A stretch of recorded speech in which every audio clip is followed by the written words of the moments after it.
Bonsoir à tous. Je me réjouis de la chaleureuse ambiance que je sens dans la salle. Et effectivement, nous sommes très heureux d'accueillir à nouveau ce soir Marc Lecoeur, que beaucoup d'entre vous connaissent, pour l'avoir entendu parler de Labrouste et aussi pour avoir assisté aux visites des établissements secondaires, des établissements d'enseignement secondaire que nous avons organisés au premier trimestre, où l'on pouvait comparer l'installation des élèves à Henri IV, à Louis-le-Grand et à Sainte-Barbe. Alors, justement, c'est de Sainte-Barbe, auquel il s'est plus spécialement consacré récemment, que Marc Lecoeur va nous parler ce soir.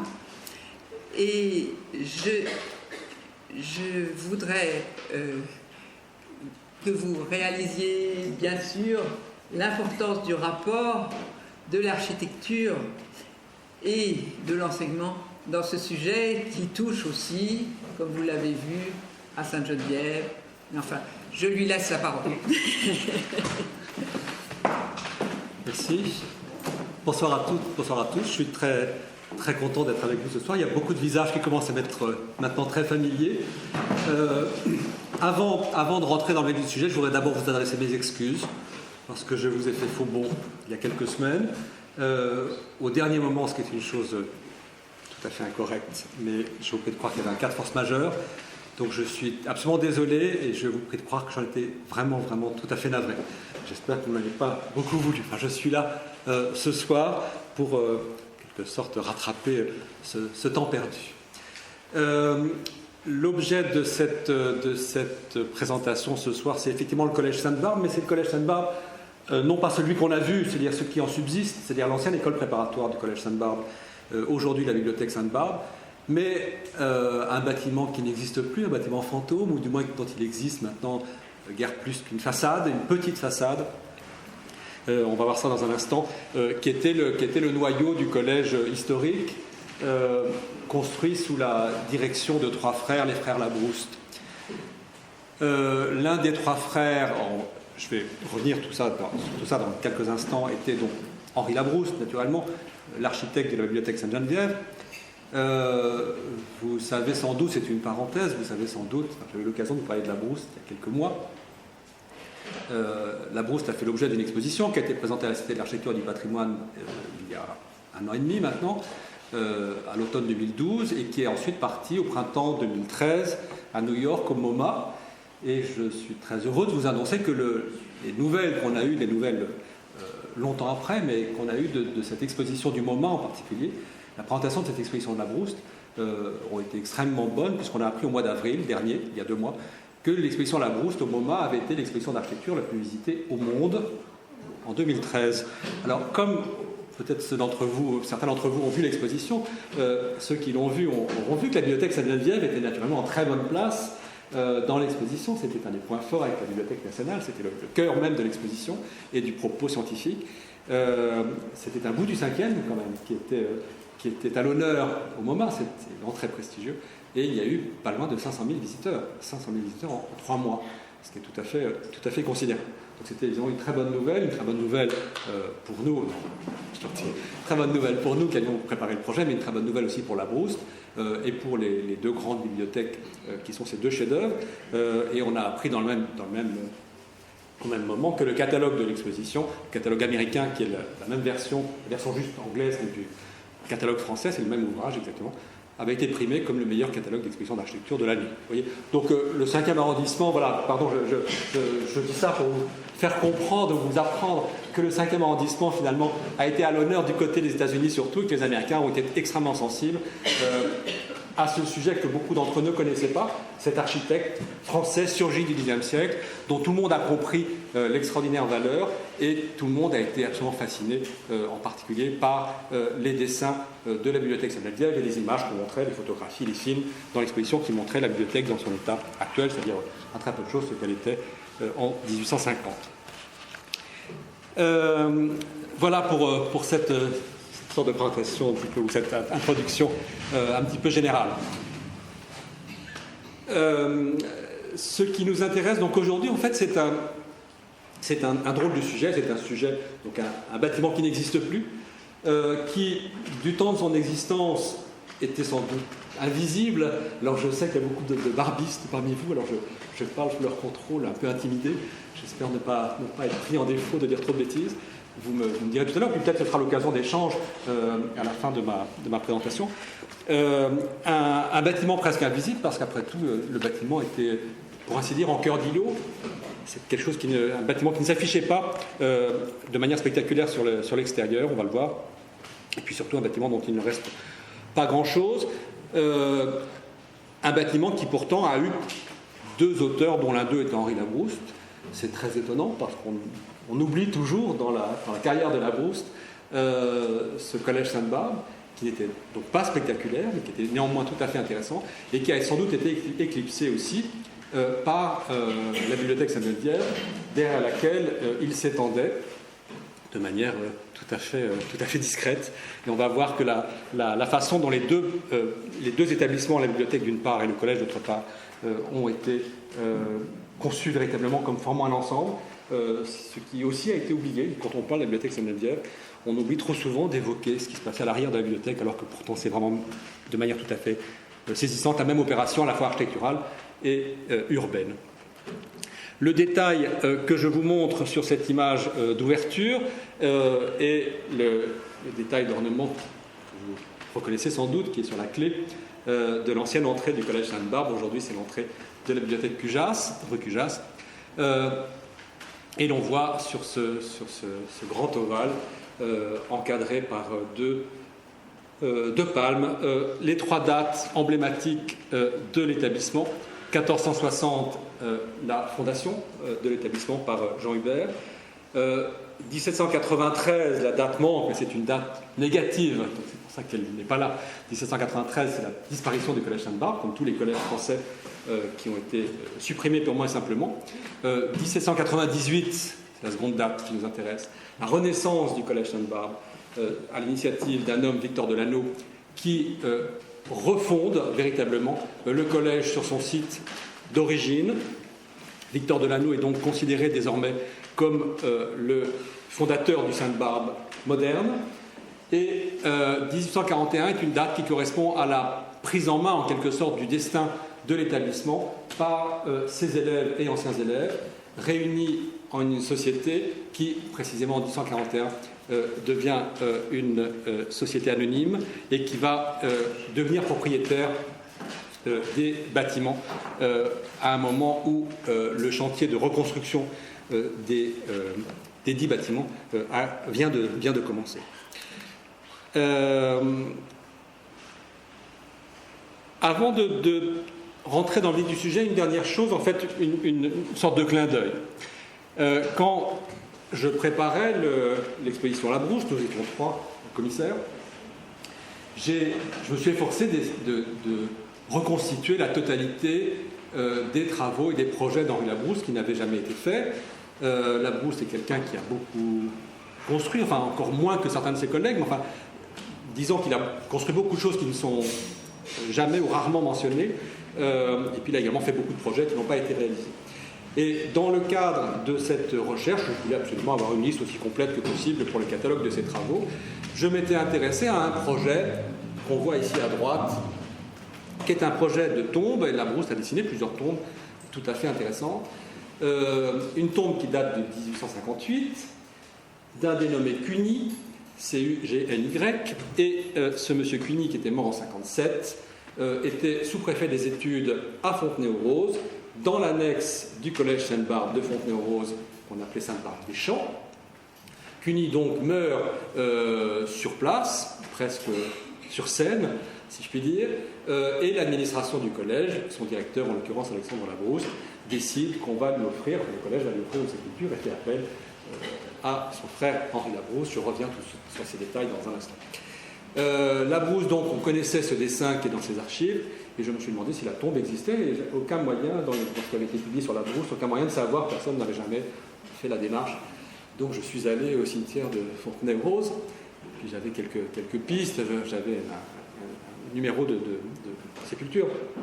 Et donc j'ai cherché, et puis je suis tombé sur ce qu'on voit à gauche, c'est-à-dire effectivement une stèle envahie de lait. Et alors j'étais très intrigué parce que je me suis dit, si c'est ça la tombe que je recherche, c'est à la fois une bonne nouvelle, elle est toujours là, puis une mauvaise nouvelle, elle est invisible, elle n'existe plus, pour ainsi dire. Et puis il se trouve que je me suis approché quand même, et puis j'ai soulevé aussi délicatement que je pouvais le lierre. Et le lierre n'avait pas planté ses griffes complètement dans la pierre, donc le lierre se laissait volontiers écarter. Et puis j'ai vu réapparaître les motifs de la stèle qui correspondaient exactement au dessin de la bronze. Alors c'était très émouvant. D'abord, ça permettait de montrer que le dessin correspondait au projet définitif, que ce n'était pas un avant-projet, que la tombe avait bien été réalisée selon ce dessin-là. Et puis surtout, on voyait réapparaître sur cette stèle les symboles de Sainte-Barbe. Les deux palmes, l'étoile au-dessus des deux palmes, je ne sais pas si on la voit très clairement, enfin, vous avez une étoile ici, qui est un symbole de Sainte-Barbe. Peut-être que certains d'entre vous pourront expliquer pourquoi, je ne sais pas très bien quelle est l'origine de ce symbole. J'ai vu que madame avait une publication qui s'appelle l'étoile barbiste, donc encore en écho à ce symbole fort, l'étoile. Donc l'étoile, les deux palmes, 3 roses, on est à le rose, et puis vous aviez les initiales qu'on voit sur le dessin mais qui ont disparu ici, un grand SB pour Sainte-Barbe. Et le nom de Cluny, ça date, et puis un texte, une sorte de dédicace en quelque sorte du collège Sainte-Barbe, était sur une plaque de marbre accrochée à la stèle. La plaque est tombée, mais elle existe bien, elle est à l'horizontale maintenant en quelques morceaux, c'est un puzzle, mais elle a bien été, elle est bien là, il suffirait de restaurer cette tombe. En fait, le collège Sainte-Barbe, c'est un petit peu l'image de cette tombe. En fait, c'est quelque chose de complètement oublié. J'étais le premier à aller voir cette tombe. La Brousse est pourtant un des architectes les plus éminents du XIXe siècle. J'en ai parlé, ensuite je suis allé aux archives municipales de Fontenay-aux-Roses pour savoir ce qu'ils avaient sur cette stèle et sur cette annexe fontenaisienne de Sainte-Barbe des Champs, j'y reviendrai tout à l'heure. Et je parlais à l'archiviste et je lui parlais de cette tombe que j'avais retrouvée. L'archiviste ne revenait pas, il m'a dit bon, on a une tombe de la Brousse dans le cimetière. Et j'ai pu effectivement voir que, avec différents interlocuteurs, que personne ne savait qu'il y avait une tombe de la Brousse qui restait encore à Fontenay-aux-Roses. Maintenant, le tout, ça va être de la restaurer parce qu'elle va bientôt être détruite si ça continue comme ça. Mais voilà donc une tombe qui est en train de disparaître, de fondre en quelque sorte sous le lierre, un petit peu à l'image des bâtiments disparus de Sainte-Barbe, mais qui ne demandent qu'à être ressuscités. Cette histoire de Sainte-Barbe, du Sainte-Barbe moderne, je parle de l'histoire matérielle de Sainte-Barbe, comme je vous l'ai dit, est l'œuvre conjointe de 3 frères. 3 frères qui sont eux-mêmes les fils d'un Bordelais, Alexandre Labrouste, qui, au moment de la Révolution, a été désigné pour représenter le nouveau département de la Gironde, au nouveau Conseil des 500, c'est-à-dire la nouvelle Assemblée législative. On est en 1795. Alexandre Labrouste a épousé une demoiselle charentaise. Ils ont un fils. Et donc, ils vont entreprendre ce grand voyage de Bordeaux vers Paris pour aller siéger, donc, que le père aille siéger au Conseil des 500. C'est l'arrivée des Labrouste à Paris, qui vont s'installer rue de Lille, non loin du bâtiment de l'Assemblée nationale, et où vont naître 4 enfants.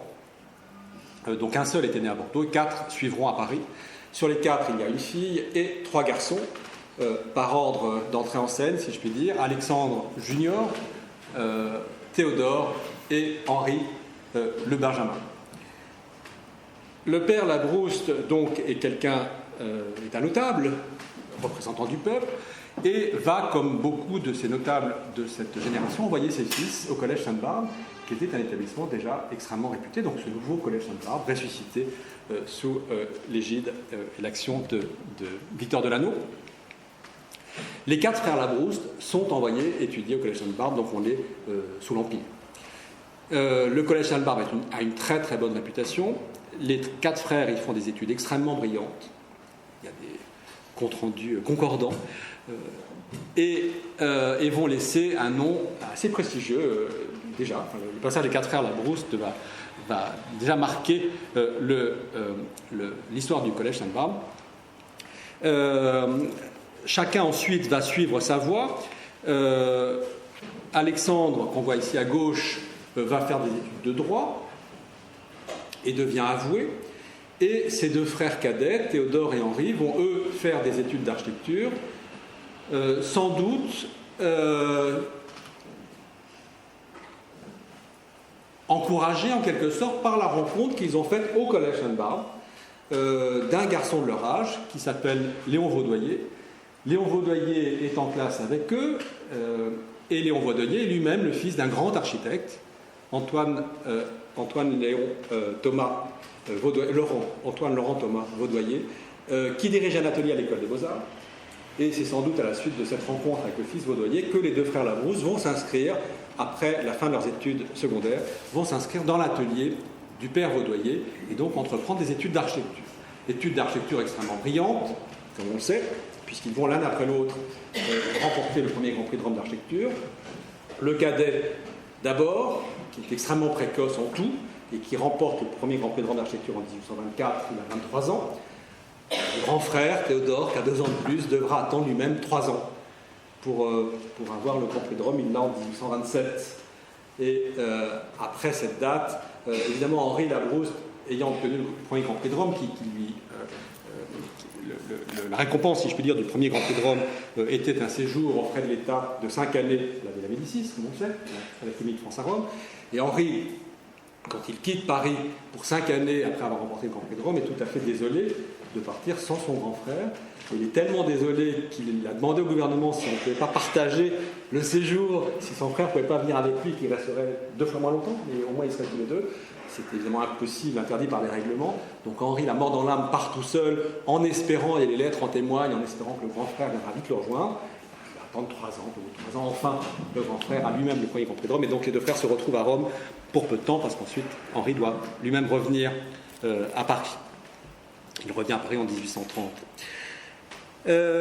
Les carrières des 3 hommes donc, se mettent en route en quelque sorte autour de 1830, carrière brillante, de très bon augure, qui vont marquer un tournant tout à fait singulier en 1838, puisque c'est cette année, même année 1838, que Alexandre Labrouste, ici à gauche, va être désigné pour devenir le nouveau directeur du collège Sainte-Barbe, laissant donc tomber cette carrière d'avoué qu'il avait entreprise. Il devient directeur de Sainte-Barbe et la même année 1838, Henri Labrouste, le petit frère, est désigné pour être l'architecte de la bibliothèque Sainte-Geneviève.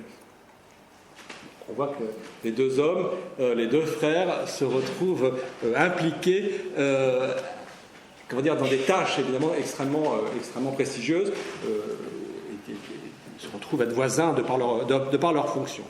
D'autant plus voisins que la bibliothèque Sainte-Geneviève, à l'époque installée au sein de l'actuel lycée Henri IV, ce sont des choses qu'on a eu l'occasion de voir avec un certain nombre d'entre vous lors de nos promenades, la bibliothèque Sainte-Geneviève, il est déjà question de la déplacer, et que dans le déplacement, on envisage déjà le terrain du collège Montaigu, qu'on va voir dans un instant, c'est-à-dire le terrain que le collège Sainte-Barbe lui-même aimerait bien avoir, de façon à pouvoir se rapprocher de la place du Panthéon. Donc il y a des luttes déjà qui se mettent en place entre établissements et qui ne vont jamais cesser. Alexandre Labrouste, donc directeur en 1838, va conserver cette tâche jusqu'à sa mort presque 30 ans plus tard, en 1866, et va être considéré assurément comme celui qui va, dans la lignée de Victor Delano, conforter en quelque sorte et porter le collège Sainte-Barbe au plus haut niveau. Il va en faire un établissement d'une très très grande importance et un établissement extraordinairement florissant. Il était autour de 1830 dans une situation financière déjà tout à fait catastrophique, et cette association, cette société que fondent entre eux les barbistes et l'arrivée ensuite d'Alexandre Labrouste à la tête du collège vont donner une dynamique à l'établissement tout à fait considérable et les finances de l'établissement vont devenir plus que florissantes, de sorte qu'on va pouvoir envisager de reconstruire entièrement l'établissement. Ces deux images sont des images qui rappelleront des choses à ceux qui ont suivi les visites. Je les montre pour mémoire.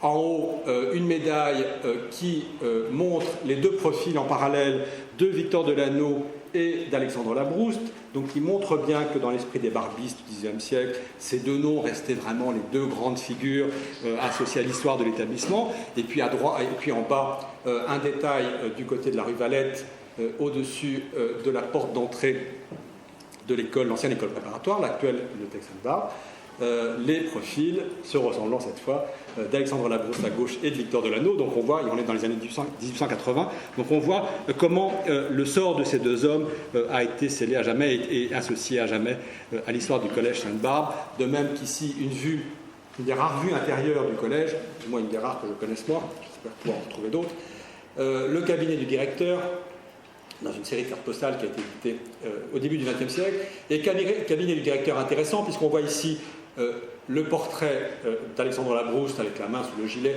c'est un peu, rappelle l'autre grande figure historique. Donc Alexandre Labrouste, et je ne sais pas du tout si ça a un rapport, et Labrouste avait un culte tout à fait particulier pour Napoléon Ier. Henri avait été l'un des organisateurs du Retour des Cendres, 15 décembre 1840. Henri Labrouste était avec Visconti, celui qui avait organisé cette cérémonie fastueuse du Retour des Cendres. Et puis dans la mythologie des Labrouste, pardon, c'est une parenthèse, mais le père Labrouste avait été décoré de la Légion d'honneur en juillet 1804, je dis ça de mémoire, dans l'église des Invalides. Et ce jour-là était la première remise officielle de la Légion d'honneur, historiquement, juillet 1804, et il avait reçu la Légion d'honneur des propres mains de Bonaparte, c'est pas qu'il était sur le chemin d'être Napoléon. Donc ça restait, cette personnalité de Napoléon Bonaparte, c'était un mythe chez les Labrouste, qui était lié aussi à la gloire de leur propre père. Bref, donc Alexandre Labrouste se trouve bien ici sur le tableau qui est au fond ici. On le reconnaît aussi très bien sur le buste au-dessus de l'armoire. Et puis on voit sur le buste, sur cette console ici, Victor Delano.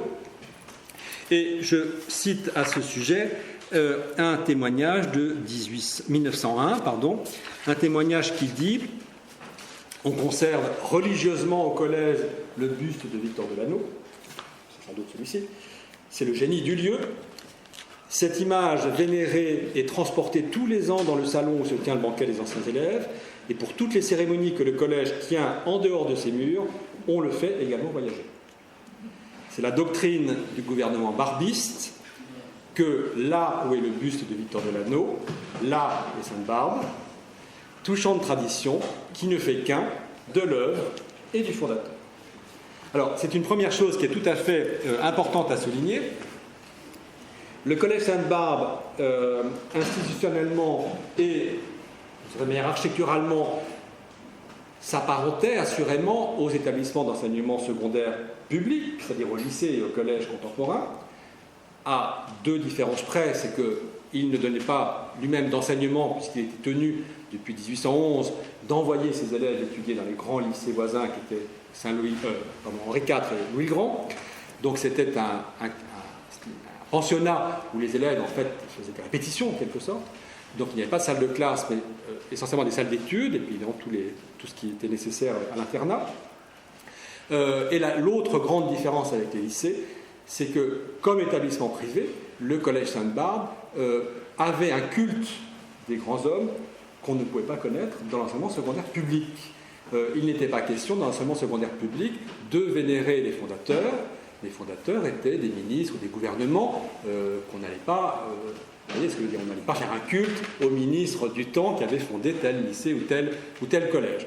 Dans le cadre du collège Sainte-Barbe, ce n'était pas le cas, et le culte des fondateurs y était extrêmement présent, de même que le culte de Sainte-Barbe elle-même, puisque la Sainte-Barbe, le 4 décembre de chaque année, était à chaque fois l'occasion de cérémonies tout à fait prestigieuses pour l'établissement. Et puis quand on avait quelque chose d'important à fêter, on s'arrangeait pour que ce soit le 4 décembre. ça concorde avec la Sainte-Barbe. Et puis on a vu aussi le rôle des symboles, on va retrouver d'autres, les palmes, l'étoile et le monogramme SB. Le collège Sainte-Barbe, sous l'Ancien Régime, et on le retrouve ici sur le plan de Turgot, on est en 1739, le collège Sainte-Barbe est ici. On le voit entouré par, évidemment, les collèges du quartier latin.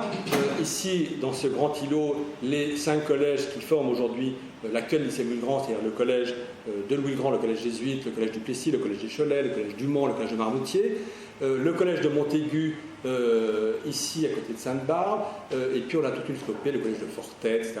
Toute une flopée de collèges, le collège de Lisieux est ici sur l'actuelle place du Panthéon. Un conglomérat de collèges. Donc on voit ce collège Sainte-Barbe finalement qui n'est qu'un des multiples collèges enserrés dans des rues tout à fait étroites. En voici une vue avant la reconstruction, un plan masse qui permet d'observer plusieurs choses. D'abord que le site du collège est une sorte de grand îlot bordé par 4 rues. La rue des 7 voies, c'est l'actuelle rue Valette.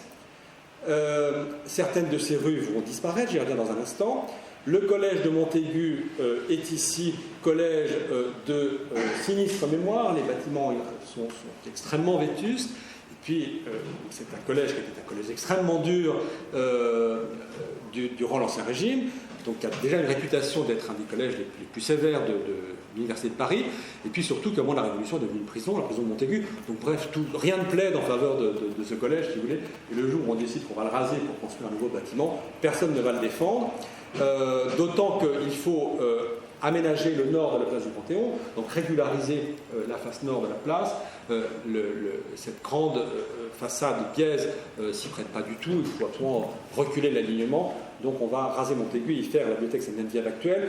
Le collège Sainte-Barbe, comme j'ai dit tout à l'heure, aurait bien aimé pouvoir venir jusqu'à la place du Panthéon de façon à avoir précisément une façade sur un grand axe. C'était très important pour un établissement comme Sainte-Barbe d'avoir une visibilité pour les Parisiens, d'être mieux, avoir des dispositions plus favorables que cet ensemble de bâtiments un peu hétérogènes en cœur d'îlot, mais surtout au milieu de petites rues à l'écart de cette grande place qui est celle du Panthéon. Le collège Sainte-Barbe n'arrivera pas à avoir Montaigu, mais néanmoins, le gouvernement va lui octroyer une petite place. En l'occurrence, cette maison, je crois que c'est la maison de la Vache Noire, de mémoire, qui lui est concédée. On dit ok, on ne vous donne pas Montaigu, mais on vous donne une langue de terrain en quelque sorte, donc vous pourrez tirer vos bâtiments jusqu'à la place, ou jusqu'à la rue de Jasse, là où Saint-Étienne-des-Grès sur le plan. Comme ça, vous pourrez avoir une petite façade, mais au moins vous aurez cette visibilité. Et le Sainte-Barbe était ravi, c'était déjà extrêmement important d'avoir au moins cette petite façade. Autre observation, d'une part, des espaces qui débordent de l'îlot, ils se sont agrandis jusqu'à avoir la totalité de l'îlot, puis ensuite s'étendent, il faut aller de l'autre côté de la rue de Reims en l'occurrence, et puis surtout la proximité de l'autre grand rival, il y a la bibliothèque Sainte-Geneviève qui va arriver, et puis l'autre grand rival, c'est le lycée Louis le Grand, qui n'est pas un rival en termes institutionnels parce que les deux établissements fonctionnent ensemble. Les élèves de Sainte-Barbe vont étudier pour une partie d'entre eux à Louis le Grand, mais c'est un rival en termes de terrain. Et Louis le Grand a toujours regardé du côté des terrains de Sainte-Barbe, qui lui-même a toujours regardé du côté des terrains de Louis le Grand. L'un ou l'autre aurait bien mangé de son voisin de façon à s'étendre. Et puis, ce très joli dessin ici, je ne sais pas si on le voit très bien, la photo n'est pas terrible, un très joli dessin d'Henri Labrouste, pris pendant la démolition du collège de Montaigu, au début du chantier de la bibliothèque Sainte-Geneviève. On est en 1843, le dessin est daté, et depuis sans doute les combles du collège de Montaigu, Labrouste fait se relever, où on voit l'ancienne chapelle du collège Sainte-Barbe, ici ce petit bâtiment de plan carré, et à l'arrière le collège Louis le Grand, le lycée Louis le Grand, pardon, et au fond naturellement le dôme de l'église de la Sorbonne, une très jolie composition tout à fait caractéristique de cet ensemble, de cette collection d'architecture du quartier latin. Au moment où le vieux collège va disparaître, un membre du personnel du collège, c'est une chose tout à fait amusante que je vous montre parce que c'est assez plaisant, ce monsieur Alphonse Longueville, qui est professeur de chant et de piano au Collège Sainte-Barbe, va composer un quadrille amusant, quadrille brillant, dédié aux barbistes, et qu'il appelle Souvenir du vieux Collège Sainte-Barbe. C'est-à-dire c'est une façon pour lui de marquer le coup en quelque sorte au moment où le collège les vieux bâtiments vont tomber et être remplacés par des bâtiments neufs. Et on voit ici une vue sur la première cour du Collège Sainte-Barbe depuis la porte d'entrée sur la rue de Reims. Donc quelque chose qui est très touchant, mais où on voit toujours où l'on sent toujours cet extraordinaire attachement qu'avaient les barbistes les uns pour les autres. Les barbistes formaient une famille soudée à jamais. Je ne sais pas, ceux d'entre vous qui sont barbistes, peut-être pourrez-vous nous raconter ça tout à l'heure. Je ne sais pas si ces liens si forts d'attachement subsistent encore, sans doute. En tout cas, au Xe siècle, c'était quelque chose d'extrêmement fort. Et Alexandre Labrouste n'a pu prendre la tête du Collège Sainte-Barbe que parce qu'il était lui-même barbiste. Et il n'a pu désigner ses frères pour construire les nouveaux bâtiments que parce qu'eux-mêmes étaient barbistes. Donc il fallait absolument que tout le monde, tous les gens impliqués dans les travaux en l'occurrence, et y compris les entrepreneurs, etc., les artistes, soient dans Saint-Barbiste. Et puis après tout, la liste de barbistes est une liste extrêmement longue et extrêmement prestigieuse. Voilà une vue encore deux vues du vieux collège Sainte-Barbe. Alors le dessin de gauche est absolument formidable, je vous le montre, c'est une exclusivité, c'est un dessin absolument inédit. Dessin de Théodore Labrouste, et c'est un dessin qui était, il n'y a pas si longtemps encore, chez les descendants de Théodore Labrouste. Théodore Labrouste était un dessinateur hors pair, ce dessin en témoigne, et l'on voit ici la rue Chartière, qui monte vers l'entrée du Collège Sainte-Barbe qu'on a ici, c'est-à-dire qu'on regarde la rue Chartière et on regarde vers le sud, on regarde dans cette direction-là, la porte est ici, et voilà la porte ouverte, une vue par temps de neige qui correspond à peu de choses près à celle qu'on a vue juste avant. Vous voyez, c'est le même. Pardon ? Le dôme, c'est le Panthéon. C'est le Panthéon sans les visages qu'on a aujourd'hui, mais c'est bien le Panthéon, bien sûr. Ah, c'est le Panthéon. On regarde vers le sud. C'est le Panthéon. Vous voyez, on regarde comme ça. Donc on voit l'ancienne chapelle du collège qui est ici, et au-delà, le Panthéon qui est là. Alors, ce dessin formidable de Théodore Labrouste, cette aquarelle qui a été exécutée pour fixer justement l'état des bâtiments avant qu'on ne les abatte, c'est-à-dire qu'il fallait regarder une trace, il n'y a pas encore la photographie, on est en 1840-41, la photographie vient juste de naître, mais on a préféré garder une trace de ces bâtiments par le dessin, illustre absolument un passage de souvenir que je vais vous lire, formidable, de Jeune Scribe. Alors Jeune Scribe est lui-même un barbiste. La liste des barbistes est une liste absolument incroyable parce que l'arrière-ban de ce que la France a produit de meilleur est passé par Sainte-Barbe. C'est très impressionnant. Donc, Scribe était l'un d'eux, et Scribe écrit à propos de Sainte-Barbe, et je vous laisse lire, je vous laisse regarder l'image pendant que je vous lis. Scribe écrit dans les années 40, lorsqu'on gravit les sommités de la rue Saint-Jacques et qu'on est arrivé à pied jusqu'à la place Cambrai, je dis à pied car les fiacres s'élèvent rarement à cette hauteur. On s'arrête d'ordinaire, ne fût-ce que pour reprendre haleine. Que si cependant le voyageur essoufflé ne perd pas courage et se dirige à l'est, vers l'endroit où la place Cambrai va toujours en se rétrécissant, qu'il laisse à sa gauche la rue des Sept Voies, rue obscure et boueuse, où les balayeurs et le gaz n'ont pas encore pénétré, qu'il gravisse intrépidement la rue Chartière, c'est ça la rue Chartière, espèce d'escalier sans rampe et à pic. Il arrivera après quelques minutes d'ascension en face d'un vieux portique que je n'ai jamais pu voir sans émotion, c'est l'entrée du Collège Sainte-Barbe, État constitutionnel placé entre deux gouvernements absolus, Henri IV et Louis le Grand, bordé au nord par la rue de Reims et au midi par les bâtiments de Montaigu et la rue Jean-Hubert. Le témoignage est formidable. Ça veut dire quoi? Ça veut dire que ce quartier latin, qui nous est si familier, était un quartier impraticable, et ça on le sait, tous les témoignages le disent, jusqu'à Haussmann, grosso modo, jusqu'à l'arrivée du préfet Haussmann et au percement des nouvelles voies, l'élargissement de la rue Larpe, puis le bois Saint-Michel, le percement de la rue des Écoles, le boulevard Saint-Germain, la rue Monge.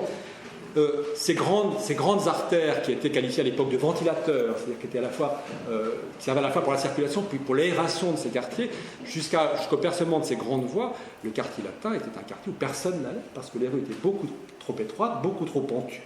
Et les voitures à chevaux n'y pénétraient pas. Vous ne pouvez pas, les chevaux peinaient à monter sur ces versants de la montagne Sainte-Geneviève. Donc voilà quelle était la situation du collège Sainte-Barbe. Donc on comprend bien que cette entrée placée au bout d'une rue si pentue, si étroite, vous voyez ces pavés disjoints, on le voit peut-être pas très bien ici, mais vous pouvez me croire sur parole, il y a un rat ici qui est en train de grignoter un peu de paille. C'est un petit détail comme ça pittoresque que Théodore Labrouste met sur son dessin, mais ça donne bien l'esprit de ce que c'était cette rue Chartière. On comprend bien que le collège Sainte-Barbe avait qu'une envie, c'est d'avoir une entrée de l'autre côté, c'est-à-dire du côté de la lumière, du côté de l'espace, plein sud, puis là où il y a un peu d'animation, autrement que sur ces rues extrêmement étroites. Une autre vue, toujours de Théodore Labrouste, toujours inédite, une vue extrêmement émouvante parce que il n'y a pas tant que ça de ce vieux collège Sainte-Barbe qui va disparaître. C'est la cour du collège. Ça veut dire que la vue, elle est prise comme ça. Elle est prise vers l'est. On retrouve l'entrée du collège ici à gauche. On a l'entrée intérieure, enfin, on a la face intérieure du porche ici. Et puis on voit l'ancienne chapelle ici, la nouvelle chapelle ici du collège, la nouvelle façon de parler. Ce bâtiment perpendiculaire ici abritait l'administration et l'infirmerie. Et puis dans le fond, au-delà des murs, c'est toujours le collège Sainte-Barbe, c'est ce qu'on voit ici là. Ce sont les bâtiments où les élèves avaient leur salle d'études et leur dortoir. Donc voilà à quoi ressemblaient ces bâtiments un peu hétéroclites, hétérogènes et qu'on allait bientôt abattre. Dans le même temps, cette fois, c'est pas Théodore, c'est Henri. Alors le dessin, là aussi, la photo est un peu sombre. C'est un relevé d'Henri Labrouste du collège de Montaigu. Alors, Henri fait la même chose que son frère, sauf qu'il le fait avec moins de soin. Il a moins de fantaisie dans le dessin. Henri Labrouste, c'est un dessinateur hors pair pour les dessins d'architecture, mais Théodore a une sensibilité dans ses aquarelles qu'on ne trouve pas chez Henri. Qu'importe, ce dessin qui est plus austère représente la façade du collège de Montaigu sur la place du Panthéon, et puis les maisons qui étaient à la suite. En fait, ça représente ce qu'on voit ici, là, et ces maisons, donc au début de la rue Cujas, à l'époque la rue Saint-Étienne-des-Grès, et le vide qu'on a ici, c'est précisément le vide que va combler le collège Sainte-Barbe avec la construction de sa nouvelle façade. C'est la maison, cette fameuse maison de la Vache Noire qui va être abattue. Voilà le plan masse du nouveau collège. Et que je vous mets en comparaison avec ce qu'on vient de voir auparavant. Donc vous voyez un peu comment les choses ont été réorganisées. Assurément, on y gagne en organisation spatiale. Les bâtiments étaient vraiment hétérogènes et un peu agglomérés dans l'ancienne situation, si vous voulez. Ici, ils sont organisés par un opérationnel sur le pourtour de 2 cours. Ils se prolongent, comme on l'a compris, jusqu'à la rue Saint-Étienne-des-Grès et la rue Cujas. Donc c'est la petite entrée qui subsiste. Aujourd'hui, seul ce bâtiment ici subsiste, le reste a vraiment disparu. On voit qu'on est toujours bordé au nord par la rue de Reims. La rue des 7 voies, c'est la rue Valette. On a profité, on a élargi dans l'occasion de ce chantier.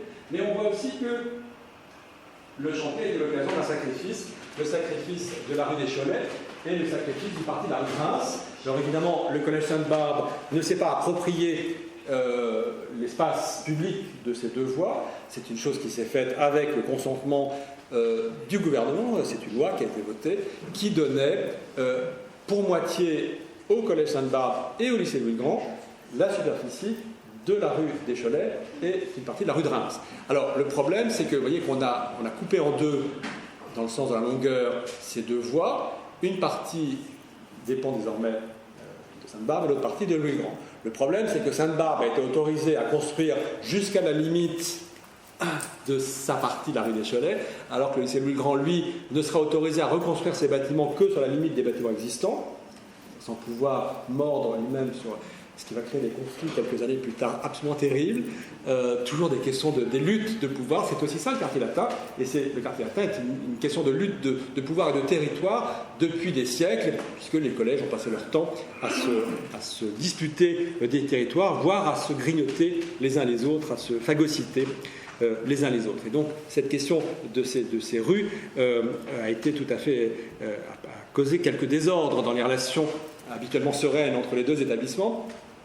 C'est la raison pour laquelle aussi ces deux rues sont aujourd'hui des voies privées. Hein.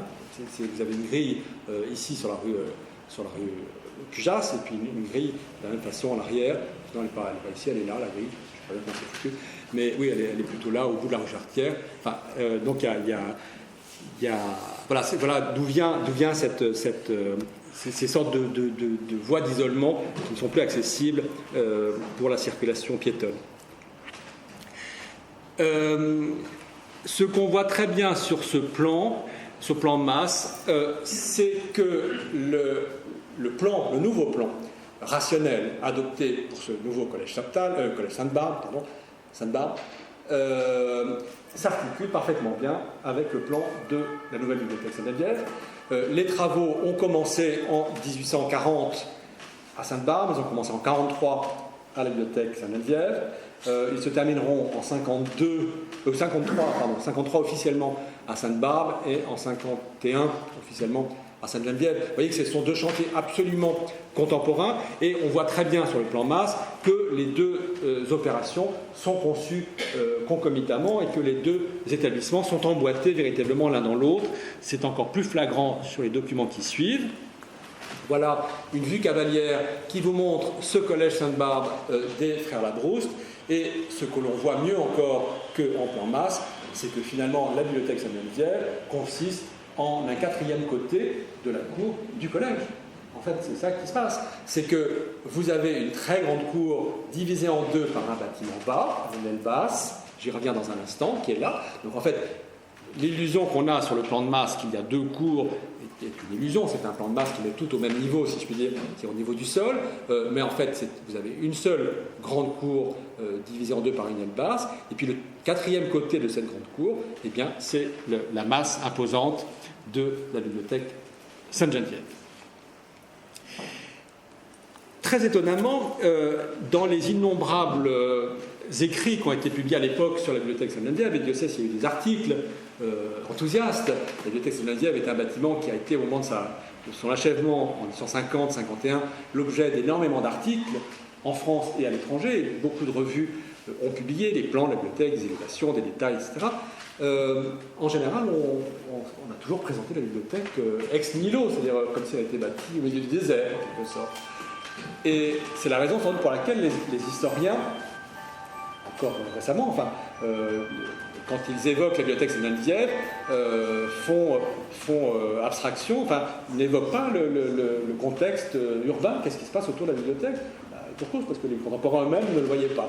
À une exception près, dans une publication ici qui date du début des années 1850, où c'est le seul cas où on présente la bibliothèque, mais de part et d'autre de la bibliothèque, on va montrer quand même que la bibliothèque, elle est en quelque sorte encadrée par deux petits bâtiments, comme des sortes de serre-livres, si je puis dire, pour reprendre une métaphore de bibliothèque en quelque sorte.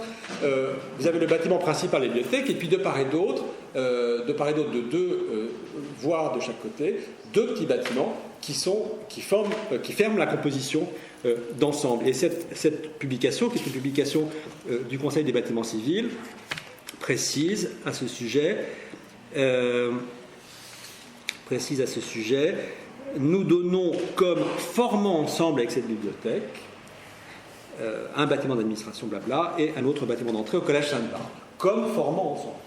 C'est étonnant qu'il n'y ait qu'une publication qui ait pensé qu'il ne fallait peut-être pas isoler la bibliothèque de son contexte urbain. Donc, cette planche-là vous montre le plan du rez-de-chaussée de la bibliothèque, du bâtiment d'entrée du collège Sainte-Barbe et du bâtiment d'administration de la bibliothèque, qui correspond donc aujourd'hui à la bibliothèque Jacques Doucet, de l'autre côté de la rue Valette, bâtiment construit par Henri Labrouste. Voilà la seconde planche qui vous montre les trois bâtiments au niveau du premier étage. Et puis voilà à une autre échelle les 3 élévations rassemblées. Manifestement, les auteurs de l'ouvrage voulaient avoir une échelle un peu plus grande. On voit mieux les élévations, que celle adoptée pour les plans, mais l'échelle plus grande nécessitait de faire passer dessous les façades des 2 petits bâtiments. On ne pouvait pas les mettre de chaque côté pour des raisons de maquette, si je puis dire. Mais on a bien là rassemblé ces 3 façades, ce qui est extrêmement pertinent. Mais encore une fois, il est très curieux que ça ait été fait qu'à une seule reprise. Voilà ce que ça donne. Évidemment, quand on est sur la place, c'est des images qui nous sont très familières. Vous regardez la bibliothèque Sainte-Geneviève depuis la rue Cujas, vous la regardez depuis la rue Clovis, grosso modo.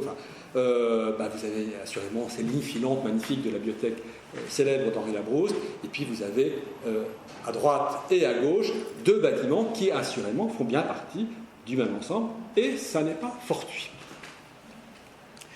Les bâtiments en question, les voici. À droite, donc l'ancien bâtiment d'administration de la bibliothèque Sainte-Geneviève, qui est souvent oublié également quand on parle de la bibliothèque. Le bâtiment est un bâtiment extrêmement remarquable, j'insiste là-dessus. C'est un bâtiment d'Henri Labrouste, c'est la même opération que la grande bibliothèque voisine, mais un bâtiment très remarquable parce qu'on voit comment Labrouste a résolu l'idée du passage d'une échelle monumentale, qui est celle de sa bibliothèque, à une échelle domestique, qui est celle de son petit bâtiment d'administration. Je reviens à l'image qu'on a ici. On a assurément dans ces 3 bâtiments des lignes horizontales continues, c'est-à-dire en l'occurrence ce bandeau très imposant qui sépare le rez-de-chaussée du premier étage se poursuit sur la façade du collège Sainte-Barbe et sur la façade du bâtiment d'administration. C'est ce qui assure la continuité visuelle des 3 façades.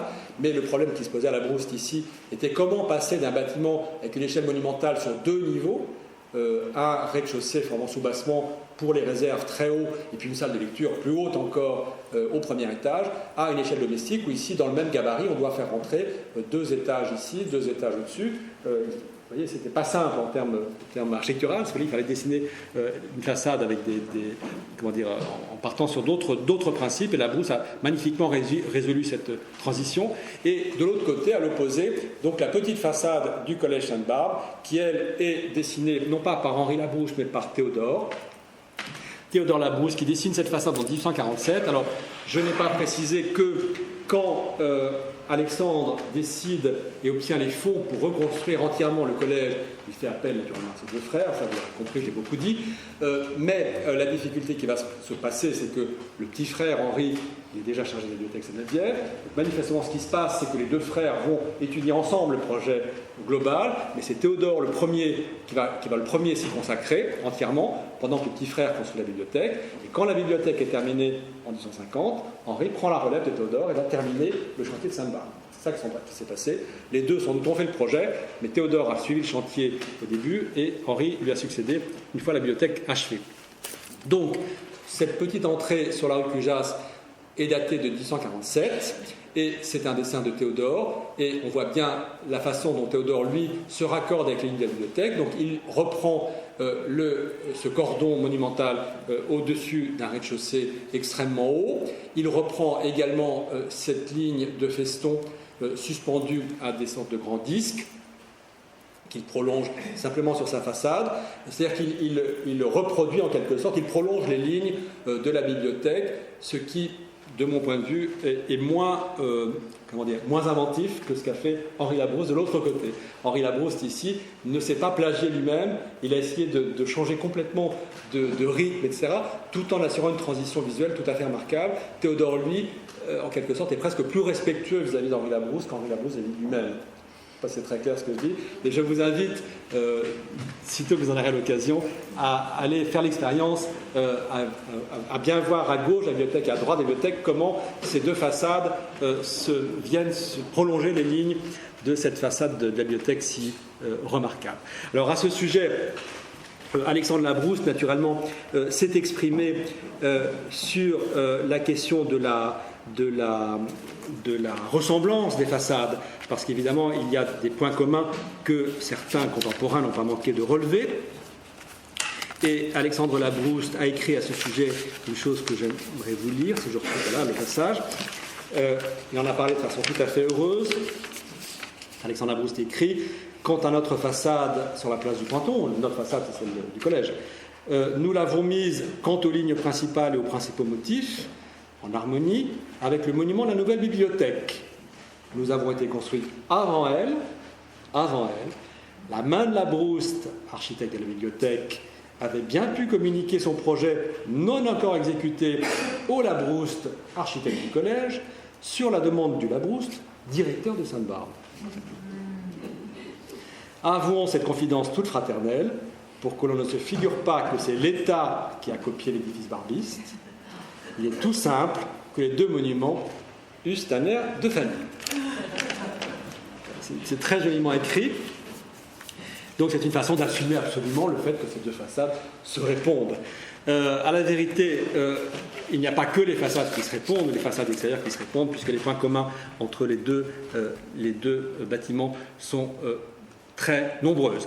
Alors, voilà quelques vues du collège tel qu'il était, voilà à quoi ressemblait ce collège des Frères Labrouste. Donc on retrouve notre bâtiment de Théodore sur la rue Cujas, c'était l'entrée principale de l'établissement. Tout ce qui est à gauche, évidemment, c'est le lycée Louis-le-Grand, avec cette fameuse rue des Cholets qui a été en quelque sorte privatisée et fermée, qui n'est plus une voie publique depuis 1845.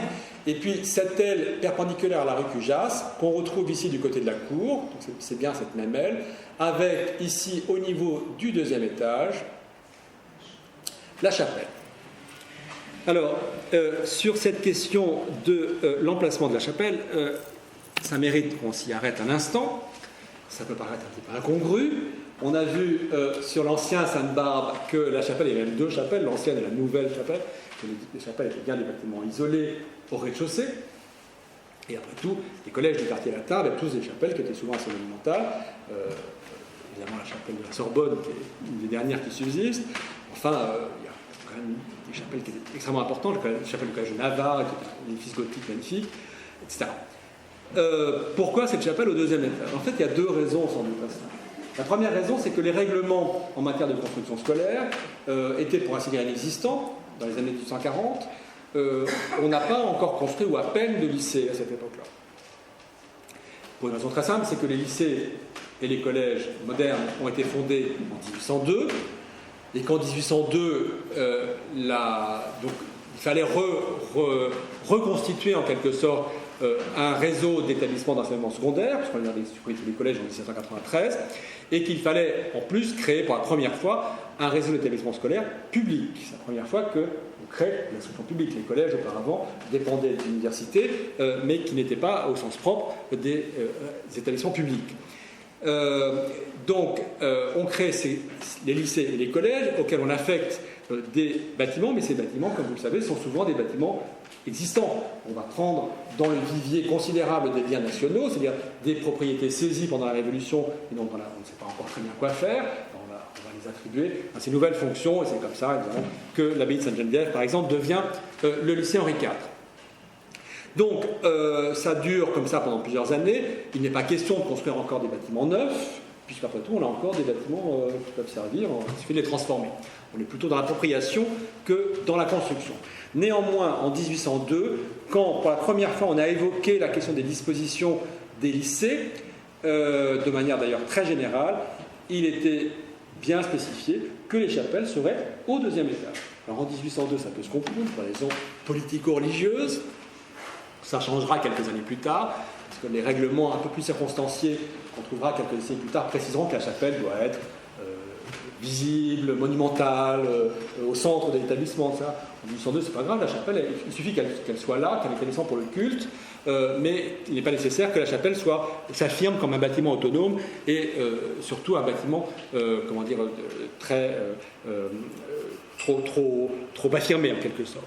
Donc, d'une certaine manière, le collège Sainte-Barbe, les Frères Labrouste, s'inscrivent absolument dans l'air du temps, en tout cas de ce qui se pratiquait depuis 1802. En plus de ça, le collège Sainte-Barbe, s'il est établissement privé, c'est aussi et surtout un établissement laïque, c'est pas du tout un établissement religieux.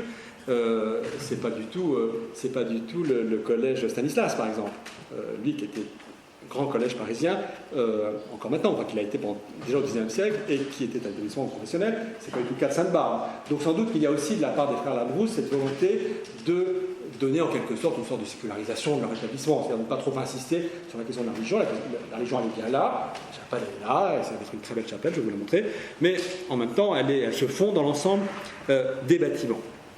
Le seul lycée qui avait été construit sous le Premier Empire, d'ailleurs, c'est le lycée de La Roche-sur-Yon. Ça s'explique très bien. La Roche-sur-Yon, c'est une ville nouvelle, donc il faut tout y construire, toute l'infrastructure d'établissements publics, et donc on va y construire un lycée dès 1810. C'est le premier lycée construit tel quel, pour lui-même ex nihilo en France. Et ce lycée de La Roche-sur-Yon est intéressant, c'est un bâtiment extrêmement austère. On voit des bâtiments qui entourent sur toute leur hauteur des cours, une cour centrale qui doit être quand même très encaissée. Et puis on a à l'arrière des débordements d'ailes, et on voit bien ici, voilà, à l'arrière, au deuxième étage, ici, c'est la chapelle. Donc on a bien ici à La Roche-sur-Yon l'application, c'est peut-être d'ailleurs le seul lycée, seul qui a été construit, où la chapelle se trouve au deuxième étage, Sainte-Barbe étant évidemment un cas particulier, comme établissement privé, il n'était évidemment pas du tout tenu de se plier aux réglementations ou aux recommandations de l'administration publique. L'intérieur de la chapelle, alors il y a assez peu de photos, hélas, alors peut-être que grâce à vous, certains d'entre vous, on va retrouver d'autres. Ce serait intéressant d'en savoir plus sur cette chapelle.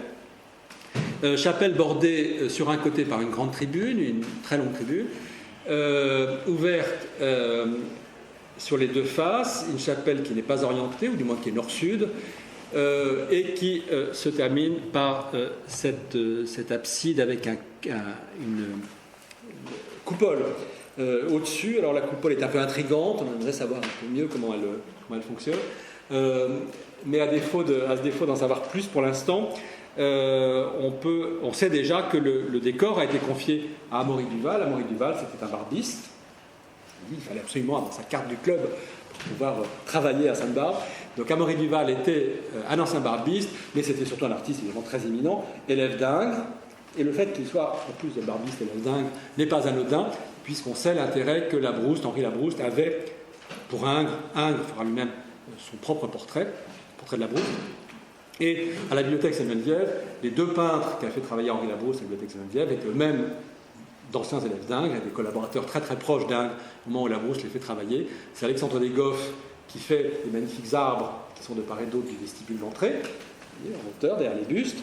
Et puis, c'est les frères Balz qui ont réalisé cette copie magnifique de l'école d'Athènes de Raphaël à l'échelle qui est dans le grand escalier de la bibliothèque Sainte-Geneviève, et qui vont donner le carton pour la tapisserie circulaire qu'on trouve dans la grande salle de lecture, à l'entrée de la grande salle de lecture de la bibliothèque Sainte-Geneviève.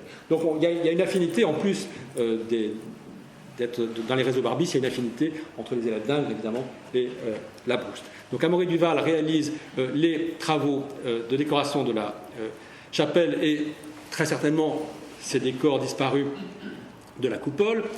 Et on voit sur cette autre photo, on voit bien ce plafond à caisson décoré d'étoiles. Ce qui est intéressant, c'est que là aussi, l'étoile, comme on l'a vu, est un symbole barbiste, mais c'est sans doute aussi un clin d'œil par les Labrouste à un autre plafond semé d'étoiles, qui est celui de l'escalier de la bibliothèque Sainte-Geneviève, qui est juste derrière. C'est pas les mêmes raisons. Si l'étoile barbiste, si le côté symbolique qui est propre à Sainte-Barbe justifie la présence de toutes ces étoiles sur le plafond, ici à la bibliothèque Sainte-Geneviève, évidemment, c'est pour un autre motif. La raison, on la connaît, c'est que toute l'iconographie de la bibliothèque Sainte-Geneviève tourne autour du passage du jour à la nuit. La bibliothèque était ouverte le soir jusqu'à 22h, elle était éclairée au gaz, c'était la première fois qu'une bibliothèque publique était éclairée au gaz et donc ouverte le soir, et toute l'iconographie de la bibliothèque tourne autour de cette idée du savoir qu'on peut acquérir de manière continue, jour et nuit, 24 heures sur 24. Donc plein de choses évoquent le passage du jour à la nuit, et c'est le cas ici dans le grand escalier. On revient sur la vue ancienne de cette cour. On retrouve la chapelle donc au deuxième étage, ici. Et ce qu'on voit également sur cette photo, c'est cette sévérité quand même des façades. Alors c'est vrai que ce sont des façades un peu sèches, du moins en noir et blanc, alors il semblerait qu'il y ait eu de la couleur. Alors, je ne sais pas pour ceux qui savent. Il y avait des grillages dans les fenêtres. Oui, mais ça c'est pour empêcher que les ballons cassent les vitres. Ça c'est... Par contre, non, parce que les fenêtres étaient très basses. Alors, voilà, j'y viens dans un instant, mais enfin, c'est quand même aussi pour la question des ballons. Hein. Voilà. Les ballons, les jeux de ballons dans les cours étaient terribles pour les vitres. Donc, il semblerait qu'il y ait eu de la couleur, en tout cas au XIXe siècle, sur ces façades qui étaient des façades de plâtre, enduites, sauf la façade sur la rue Cujas, une façade d'honneur, qui est en pierre de taille, comme on peut l'avoir encore aujourd'hui. Mais cette sécheresse en quelque sorte de l'architecture est quelque chose qui s'accorde assez bien finalement avec ce qu'on trouve dans d'autres établissements analogues de cette première moitié du XIXe siècle. Le lycée de la Roche-sur-Yon qu'on retrouve, alors une façade terrible, oui, je suis d'accord avec vous, c'est une façade absolument sinistre, mais voilà l'image de ce qu'on se faisait d'un lycée autour de 1810. C'est terrible, mais le point commun qu'on retrouve avec Sainte-Barbe, c'est finalement la plus grande importance des pleins sur les vides, c'est-à-dire que les trumeaux, ces espaces entre les fenêtres sont extrêmement larges par rapport à l'étroitesse des ouvertures. On va revoir ça dans un instant pour Sainte-Barbe. Voilà un autre exemple, c'est le lycée Saint-Louis. Alors le lycée Saint-Louis, lui, c'est intéressant parce qu'il est construit entre 1814 et 1820. La photographie en haut à droite représente la première cour du lycée tel qu'on peut la voir aujourd'hui. On pourrait refaire la même photo, à ceci près que la façade de la chapelle a sans doute été ravalée depuis. Non, enfin, c'est pas sans doute, elle a été ravalée depuis. Mais voilà une chapelle donc, qui cette fois est monumentale, axée sur la porte d'entrée. Et puis on a de part et d'autre, la façade de la chapelle est en pierre, et de part et d'autre, des façades en plâtre. Avec une succession un peu répétitive de petites ouvertures, et puis surtout ce qu'on retrouve un peu dans toutes ces architectures, y compris à Sainte-Barbe, c'est ces hauteurs d'étages marquées par des cordons continus, donc des grandes horizontales continues et des fenêtres relativement petites. Et puis on a ici en bas une élévation de ce qu'était la façade du lycée Saint-Louis sur la rue de la Harpe, c'est-à-dire l'actuel lycée Saint-Louis, l'actuel boulevard Saint-Michel, jusqu'à sa reconstruction sous le Second Empire. Vous voyez une façade aussi un petit peu austère, très comment dire, oui, un peu terrible, quoi. Et puis un troisième exemple qui nous est familier évidemment, c'est la façade d'entrée du lycée Henri IV, qui date aussi des années 1820. Quelques années après qu'on ait percé la rue Clovis, et on retrouve toujours, on reste un petit peu dans cette même architecture, un petit peu austère. Ça l'est un petit peu moins parce que sans doute on estime qu'à côté de Saint-Étienne-du-Mont, à côté du Panthéon, ça méritait qu'il y ait un petit peu plus de décor, mais on reste quand même dans une architecture relativement triste en quelque sorte par rapport à ce qui se fera dans l'architecture scolaire plus tard. De la couleur, sans doute, comme je vous l'ai dit, autour des fenêtres. Une chose aussi tout à fait singulière, c'est le format des fenêtres. Alors, les rapports entre les pleins et les vides, comme je vous ai dit, se font en faveur des pleins. Les pleins sont beaucoup plus importants que les vides. Les fenêtres sont très étroites par rapport aux trumeaux qui les séparent. Néanmoins, une chose qui est très troublante, c'est ces fenêtres très verticales et très très hautes quand même. Alors, elles sont très hautes. Alors, Alexandre Labrousse, là aussi, on a donné quelques mots à son frère, dans une lettre à son frère Henri, où il dit « Les fenêtres étroites, plus visibles encore dans un si long bâtiment, ont un excellent motif, que j'explique facilement quand on me fait une objection, mais enfin qu'il faut expliquer, justement parce que la chose est nouvelle. » Alors hélas, il ne cite pas son frère. Ça allait de soi. Alors il faut essayer de deviner ce que ça voulait dire. Mais ce qui est intéressant dans le passage de cette lettre, c'est que Alexandre Labrousse souligne le fait que c'est quelque chose de tout à fait nouveau, effectivement. Et ce qu'on peut deviner, c'est sans doute ce qu'il expliquait aux gens qui s'étonnaient de ce format de fenêtre si inhabituel, c'est que manifestement les fenêtres descendaient jusqu'au sol. Hein, voilà. J'avais bien compris, je suis content de le voir confirmé. Donc c'est des fenêtres qui descendaient jusqu'au sol et qui sans doute montaient aussi haut que possible vers le plafond, de façon à pouvoir aérer les pièces, la totalité des volumes des pièces. c'est quelque chose de tout à fait remarquable qui ne sera pas repris par la suite. Je ne connais pas d'autres exemples de bâtiments scolaires où on ait des fenêtres qui descendent aussi bas. Néanmoins, la question des fenêtres est primordiale. Alors, j'ai retrouvé hier seulement, c'était drôle, en consultant un ouvrage sur la construction, les bâtiments scolaires de 1904, donc, rien à voir avec la Brousse, quoi. Mais je tombe sur un passage qui dit, pardon, je retrouve le, je ne sais plus où c'était. Les dimensions des baies seront calculées de façon que la lumière éclaire toutes les tables, on parle des salles de classe. La largeur des trumeaux sera aussi réduite que possible. 1904, alors évidemment, depuis, il y a eu le métal, il y a eu le béton armé, donc il y a des solutions constructives qui ont permis d'ouvrir énormément les façades des écoles, et c'est vrai que l'architecture scolaire, l'histoire de l'architecture scolaire est celle d'ouverture qui va être de plus en plus grande, de plus en plus large, et au début du XXe siècle, on va avoir des fenêtres en bandeaux extrêmement longues, hein, vous connaissez tous ces écoles des années 30, par exemple, où on a des fenêtres qui sont aussi larges que les salles de classe elles-mêmes.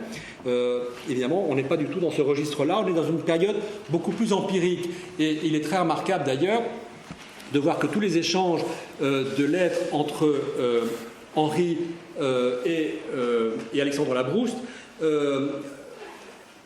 que ces échanges de lettres témoignent d'une implication tout à fait spectaculaire, des différents protagonistes. Alors, on ne sait pas pour Théodore, parce qu'il manque la voix de Théodore en quelque sorte, mais il n'y a aucune raison de penser que c'était différent.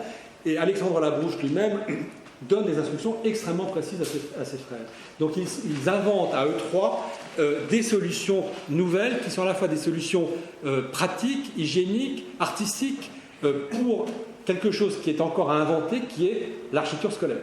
Quelque chose qui n'a pas encore véritablement de règlement, et les modèles font encore défaut. Et puis l'on a également des détails qui sont tout à fait intéressants. Ici, c'est une élévation d'une lucarne, c'est la lucarne qu'on voit, ou qu'on devine plutôt, derrière l'arbre ici, aux deux extrémités de cette très grande cour, vous avez des pans coupés. Pardon, je vous remets. Voilà l'autre pan coupé, à l'autre bout, voilà à quoi correspond la lucarne. Donc il y a celle-ci, et celle que je vous montre, c'est celle qui est à l'opposé, et c'est le même principe. Et sur cette lucarne, Alexandre Labrousse a demandé à son frère Henri de marquer, de faire graver sur une plaque de marbre, le 4 décembre 1853, le 4 décembre, c'est à Sainte-Barbe, 1853, achèvement de l'aile, quelques mots illisibles, Sainte-Barbe. Ça veut dire qu'il fallait qu'il y ait inscrit ici la date de fin des travaux, de même qu'il avait fait marquer, cette fois par Théodore, sur l'autre lucarne, la date de la première pierre en 1840. Donc il y a en permanence dans ces bâtiments, un jeu sur les dates. Permanence, c'est le 4 décembre, qui est une date particulièrement importante, on l'a vu, mais toutes les dates sont importantes et doivent être remémorées. Les noms sont très importants, Victor Delannoy, on en a beaucoup parlé, et évidemment les signes qui ramènent à Sainte-Barbe, le SB, le monogramme de Sainte-Barbe, qui fait d'ailleurs écho au SG que Henri Labrousse a décliné partout sur et dans sa bibliothèque, l'étoile et les deux palmes en pendant. Voilà une autre vue d'une cour, c'est la même cour d'ailleurs, on est juste derrière la bibliothèque Sainte-Geneviève. C'était le Moyen collège. Chaque cour. Parce que là, c'est pas la cour où il y a la chapelle. Non, c'est l'autre. C'est l'autre. Oui. Et voilà la première cour. Et ça, c'est deux documents équivalents, mais que j'ai associés parce qu'il y a deux choses qui me paraissent absolument essentielles à souligner. La première chose, c'est qu'on a vu que le collège Sainte-Barbe fonctionnait très étroitement avec la bibliothèque Sainte-Geneviève. Ce qui est absolument spectaculaire, c'est que ça se passe non seulement en façade, avec des façades qui se répondent, mais c'est qu'une partie même du collège est une extension, en quelque sorte, de la bibliothèque. Vous voyez ce qui se passe à l'arrière de la bibliothèque ici. On a 4 travées, donc on a l'extension au milieu de la façade, à l'arrière, au milieu de la façade de la bibliothèque. Les deux premières travées, c'est l'escalier de la bibliothèque. Les deux travées là, c'est quoi elles sont là. Et ça, c'est très très extraordinaire. C'est-à-dire que c'est vraiment la même chose. Là, c'est vraiment la preuve que les deux bâtiments, les deux chantiers, les deux architectes, tout ça, fonctionnent ensemble. Évidemment, c'est le même projet. Construit en même temps, évidemment. Et pour la seule fois, sans doute, le gouvernement a autorisé que le collège, en quelque sorte, vienne se coller à la bibliothèque, ce qui était contre toutes les règles, parce que la bibliothèque nouvelle, la forcerie, devait être un bâtiment isolé pour des questions de sécurité. Et d'ailleurs, on a vu sur les plans, vous l'avez peut-être vu, je ne l'ai pas relevé, mais on a vu sur les plans qu'entre le collège lui-même et la bibliothèque, il y a des voies d'isolement de part et d'autre. Donc il y a bien cette idée qu'il ne fallait pas que la bibliothèque ait des points de contact avec ce qui se passait derrière, sauf à l'arrière de l'escalier. Alors c'est peut-être précisément parce que c'est l'escalier qu'il y a moins de risques. S'il y a un départ de feu, le feu partira dans l'escalier, mais ne risque pas d'atteindre les collections précieuses qui sont les livres, qui sont un peu plus loin, c'est peut-être ça la raison. Mais c'est néanmoins une chose tout à fait remarquable à noter. Donc on voit bien là cette partie-là. Alors ce qui est intéressant aussi à noter, c'est que l'ensemble de ce qu'on voit ici subsiste, et aujourd'hui fait partie de la bibliothèque Sainte-Geneviève. Donc quand je vous ai dit tout à l'heure qu'il ne restait du collège Sainte-Barbe des frères Labrouste que le petit bâtiment de la rue Cujas, c'est pas tout à fait vrai. Il reste aussi les deux travées qui dépendent de la bibliothèque aujourd'hui, qui sont à l'arrière de l'escalier.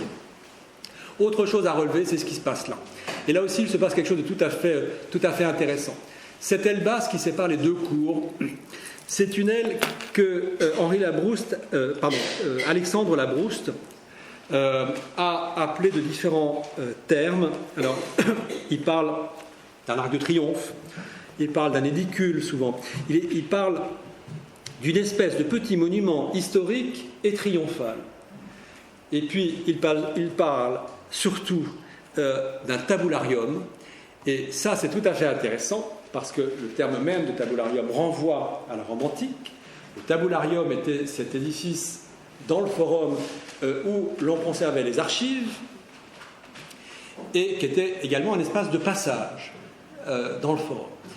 Ce qui est intéressant, c'est qu'à la fois, ça illustre la culture humaniste d'Alexandre Labrouste, qui met du latin absolument partout, alors il y a des citations latines partout, dans la chapelle, dans les salles d'études, etc. Donc on voit bien un esprit nourri de culture humaniste, et puis cette volonté, là encore une fois, de trouver des solutions originales qui servent le projet de l'établissement. Et en l'occurrence, la voie vers l'excellence. Ce passage entre les deux cours, chacune des cours correspondant à un collège différent, c'est-à-dire une tranche d'âge différente. Ce passage est marqué symboliquement donc par cette sorte d'arc de triomphe, avec cette aile basse de part et d'autre, comme si le passage dans la tranche d'âge supérieure, comme s'il fallait marquer le passage dans la tranche d'âge supérieure. Ça, c'est l'idée d'Alexandre Labrouste. Maintenant, Henri Labrouste, qui va être chargé de mettre en œuvre les idées de son frère, va donner à ce petit édicule donc, la forme qu'on a ici, c'est-à-dire une sorte de petit temple, deux piliers, un entablement, un petit fronton de chaque côté, et puis à l'intérieur, c'est la coupe qu'on a ici, je ne sais pas si c'est très clair, une coupe transversale, où l'on voit qu'on a, se faisant face, des ornements en hauteur, où l'on va avoir d'une part, dans la partie inférieure, 2 fois 3, parce que c'est sur chacun des deux côtés, 2 fois 3 inscriptions, j'y reviens dans un instant, et puis dans la partie supérieure, des colonnes dorées dans lesquelles on va inscrire le nom des prix d'honneur du Collège Sainte-Barbe. Donc c'est les trophées en quelque sorte, c'est le meilleur du Collège Sainte-Barbe qui doit s'exprimer là. C'est symboliquement le passage de l'excellence d'une tranche d'âge dans l'autre tranche d'âge. Et les inscriptions, ces deux séries de 3 inscriptions, en voici la retranscription, c'est un document toujours d'Henri Labrouste, où l'on voit décliner en quelque sorte les heures glorieuses du Collège Sainte-Barbe. 1430, Jean Hubert. Le 30 mai 1430, Jean Hubert fonde le Collège Sainte-Barbe, qui est réorganisé en 1690 par Thomas Durieux, l'ami de Rollin. Deuxième plaque, 1798, Victor Delano. Le 4 décembre 98, 4 décembre, Sainte-Barbe. Le 4 décembre 98, le collège, fermé depuis quelques années, est rendu aux études par Victor Delano. En 1819, son fils Adolphe Delano lui succède. 1841, Société de Sainte-Barbe. En 1838, dans Saint-Barbiste, bon, etc. Je ne vais pas vous les lire tous. Ensuite, l'association amicale. 1852, Sainte-Barbe-des-Champs, je vais y revenir dans un instant. 1840-53, construction du collège. Ce sont cette chronologie glorieuse du collège qui se décline sur les deux murs qu'on est supposé... le passage se fait entre ces deux murs. Ce qui est intéressant aussi, c'est que l'environnement, là aussi, n'est sans doute pas anodin. Le Panthéon est à quelques mètres. On le voit devant les yeux depuis la cour de Sainte-Barbe, les grands hommes, la patrie reconnaissante. Et puis la bibliothèque Sainte-Geneviève, aussi, c'est le temple de l'esprit, le temple de la pensée. Et Henri Labrousse, déjà sur la façade de Sainte-Geneviève, vous le savez, a fait graver un catalogue, l'idée d'un catalogue de la bibliothèque rassemblant 810 noms, depuis Moïse jusqu'à Berzélius, donc qui représentait, là aussi, l'essence de ce que l'humanité avait produit de connaissances et d'écrits prestigieux. Donc c'est intéressant que le collège Sainte-Barbe, qui se terre en quelque sorte dans l'ombre à l'arrière de la bibliothèque Sainte-Geneviève, en quelque sorte s'inscrit lui-même dans cette continuité de ces grands exemples, si vous voulez, les grands hommes de patrie reconnaissante, les grands auteurs, et puis les futurs grands hommes qui sont les élèves, qui sont encore au niveau de leur formation. J'avance, je vois que je prends beaucoup de temps. Vous me dites si je suis vraiment... Ça va, j'ai encore quelques minutes? Bon, vous me mettez dehors si je déborde trop. J'en viens maintenant à un deuxième partie de mon exposé, en quelque sorte, qui est un sujet déjà évoqué, mais sur lequel il convient quand même d'insister un peu plus. C'est cette fameuse annexe. Je vous ai dit que Sainte-Barbe... Vous avez compris un petit peu l'histoire de Sainte-Barbe de Paris, mais j'ai évoqué déjà l'idée de cette annexe qui s'appelle Sainte-Barbe-des-Champs et qui a été fondée à Fontenay-aux-Roses. C'est une chose qui est extrêmement importante là aussi dans l'histoire de l'enseignement public, on va voir pourquoi, et même dans l'histoire des établissements du quartier latin, même si on sort vraiment des limites du quartier. C'est une sorte de révolution qui se joue là. Cette révolution, c'est laquelle ? Sous l'Ancien Régime, deux collèges, le collège de Louis le Grand d'une part et le collège de Sainte-Barbe, avaient pris l'habitude avaient acquis des propriétés dans la banlieue parisienne pour y envoyer leurs élèves les jours de sortie pour les faire se promener en rang 2 par 2, mais sous les arbres, pas le Luxembourg, mais enfin, pour les emmener au grand air et puis on les ramenait le soir au collège. Le lycée Louis le Grand, sa propriété était à Gentilly et à Ivry, je crois, et Sainte-Barbe, je ne vais pas vous dire de bêtises, non, Louis le Grand c'est ici et Gentilly, et Sainte-Barbe c'était Gentilly aussi. Gentilly, donc on est dans la banlieue sud, pas très loin.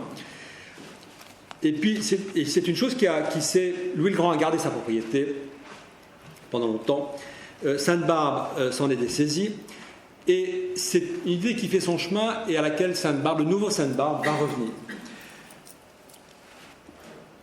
Sainte-Barbe va décider d'acheter en 1852 un terrain à Fontenay-aux-Roses pour y envoyer ses élèves, mais cette fois, plus pour envoyer ses élèves le dimanche ou le jeudi, les jours de sortie, mais pour envoyer les petites classes à demeure. Et c'est une chose qui n'a pas de précédent. C'est la première fois qu'un établissement décide que les petites classes vont être externalisées, en quelque sorte, qu'on va les emmener à la campagne, qu'on va faire un établissement complet pour eux, et ils seront à la campagne toute la semaine. Ça avait été déjà initié par des institutions privées, des pensionnats privés, et la propriété que va racheter le Collège Sainte-Barbe, précisément, appartenait auparavant à un pensionnat privé qui était le pensionnat Morin. Et c'est amusant parce que dans ce pensionnat avait fait ses études Viollet-le-Duc. Et Viollet-le-Duc qui a fait ses études autour de 1820, peut-être 1815-1820, oui, plutôt 1820. Et c'est intéressant parce que les frères Labrousse vont y venir. Viollet-le-Duc et les frères Labrousse se connaissaient bien, mais Viollet-le-Duc a été élève enfant, et les frères Labrousse vont y revenir adultes pour y faire les travaux qu'on va voir. Pourquoi Fontenay-aux-Roses ? L'intérêt, c'est qu'il y a une gare de chemin de fer, une ligne de chemin de fer qui y mène directement. Cette ligne de chemin de fer, c'est celle qu'on voit là, c'est la ligne de Sceaux. Vous reconnaissez la gare d'Enfer Rochereau. À l'époque, c'est la barrière d'Enfer, c'est-à-dire c'est l'une des portes de Paris. Il faut sortir de Paris pour aller prendre le train. C'est une ligne de chemin de fer qui a été mise en route en 1846 et qui est une ligne de chemin de fer expérimentale qui a été créé pour expérimenter un procédé de train articulé, tout à fait particulier. Je passe sur la description du système, procédé Arnoux, du nom de son inventeur, et qui menait donc à travers un paysage verdoyant et des collines qu'on montait, qu'on descendait, comme les virages, c'était très amusant, qui menait de Paris, de la barrière d'Enfer à Sceaux. C'est une ligne qui a eu beaucoup de succès, qui plaisait beaucoup aux Parisiens, c'était formidable. On allait dans les guinguettes, comme ça, à quelques kilomètres de Paris, en pleine campagne. Et le collège Sainte-Barbe a très vite compris tout l'intérêt qu'il pouvait tirer de cette ligne de Sceaux. La ligne de Sceaux, elle n'est pas très loin, enfin la barrière d'Enfer n'est pas très loin du quartier latin. Il s'est dit, ben voilà, on achète la propriété de l'ancienne institution Morin, avec un château 18e, un parc gigantesque, et puis on va y envoyer nos enfants, nos petites classes, et les familles pourront très facilement aller visiter les enfants avec le chemin de fer. Et voilà à quoi ressemblait la propriété au moment où le collège Sainte-Barbe s'emporte acquéreur. Donc on voit d'abord l'immensité de ces terrains, ce parc absolument gigantesque. Et puis on a ici, voilà, Fontenay est ici, Fontenay-Rose est ici, et puis au fond d'une petite cour, on a l'ancien château 18e, avec quelques dépendances qui vont être complétées très rapidement par les frères Labrouste. Voilà la propriété telle qu'elle sera une fois les travaux finis. La propriété achetée et aménagée, appropriée très vite par Théodore Labrouste. Il faut ouvrir au plus vite cette nouvelle annexe qu'on va appeler Sainte-Barbe des Champs. Donc Théodore fait des aménagements dans ce qui existe, et puis c'est une fois la propriété ouverte, elle est ouverte en la date, je ne sais pas où est la date, qu'importe, 12 mai 52, et c'est dans les années qui suivent jusqu'en 1860, c'est-à-dire pendant tout le courant des années 50, que d'autres ailes vont être construites, cette fois par Henri Labrouste. Vous voyez, on a toujours les deux frères qui se succèdent, et Henri va construire tous les bâtiments qui sont en particulier ici.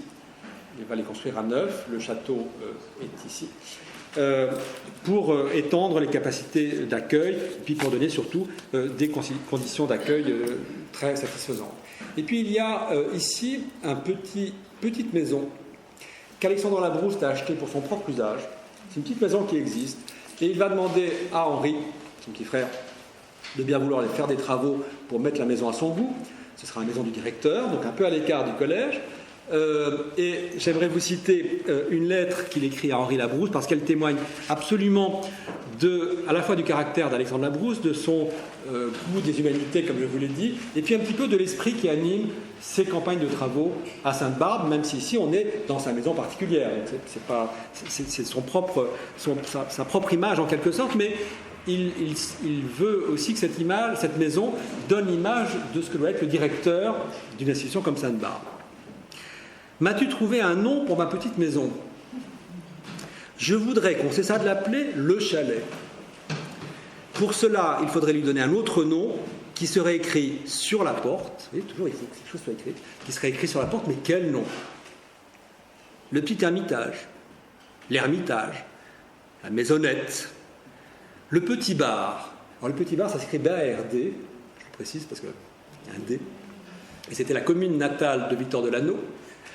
Et Alexandre Labrouste précise lui-même, Bar était la maison de campagne de M. Delano en Bourgogne. Il était né. Et... Le refuge, la retraite, la maison rouge, Buen Retiro, ou quelques mots latins, perfugium, recessus, vilula, casula, ou bien un autre mot latin terminé en um, albanum, la maison de Pompée, Tiburtinum de Brutus, Tuscalum de Cicéron, Laurentum de Pline, on cherche, hein. Alexandrinum serait prétentieux. Vilula Alexandrina aussi. Un peu conscient quand même. Comme je compte y planter beaucoup de rosiers, on pourrait dire rosarium, ce qui veut dire un lieu planté de rosiers. Je dis ça en Labrouste, qui lui-même avait étudié le latin. Sanctae Barbarae Rosarium, 1852. Le mieux serait peut-être le petit bar, BRD, le petit bar, 1852. On dirait assez facilement, je vais au petit bar, il est au petit bar. Je pense que On ne l'entendait pas de la même façon à l'époque. Le jardin du petit bar, la clé du petit bar, etc. On écrirait ce nom avec la date au-dessus de la porte sur le parc, c'est-à-dire sur le côté visible par les familles. Sa maison, elle va s'appeler effectivement le petit bar. BRD, ce sera le nom qu'on donnera à cette maison. Mais vous voyez ce besoin tout le temps de trouver des justifications dans la culture latine, la culture classique et latine en particulier, ce qui est tout à fait amusant. Voilà une vue du parc magnifique avec les familles un jour de remise de distribution des prix. On est en 1863, je crois, de mémoire, enfin, sous le Second Empire. Et voilà quelques vues. Alors une vue cavalière de Sainte-Barbe-des-Champs, après les travaux d'Henri Labrouste, avec l'ancien château, tel qu'il subsiste de nos jours, et puis au-dessus de la porte d'entrée, la clé qui est ici, que je pointe ici, la porte d'entrée, une chose qui était quasiment invisible parce que c'est vraiment en train de s'effacer, mais ça m'a beaucoup amusé la fois que j'y suis allé et que j'ai vu ça, j'ai découvert ça. Il y a quand même gravé sur la clé 12 mai 1952. L'inauguration. Vous voyez, on a besoin toujours d'écrire les choses. Il faut que ça soit écrit. Et même des décennies après le départ de Sainte-Barbe, la date est toujours sur la clé. Et je pense que personne ne la voit. Le bâtiment en bordure de la rue, c'est cette aile-là, ici, qui subsiste et qui abritait l'entrée principale du collège Sainte-Barbe-des-Champs, qui était ici, donc ici. L'entrée principale, on avait les bains ici à gauche, ici. On avait l'administration, évidemment, dans le bâtiment du fond, les salles de classe, de classe d'études et les dortoirs dans les bâtiments ici, dans le parc, et puis le petit bar, la maison d'Alexandre Labrouste, là-bas dans le fond. Voilà l'aile en retour, donc on est ici sur le côté gauche de la cour. Tout ça, ce sont les bâtiments d'Henri Labrouste. Et puis à l'arrière, donc la grande aile des classes et dortoirs qui fait face au parc immense.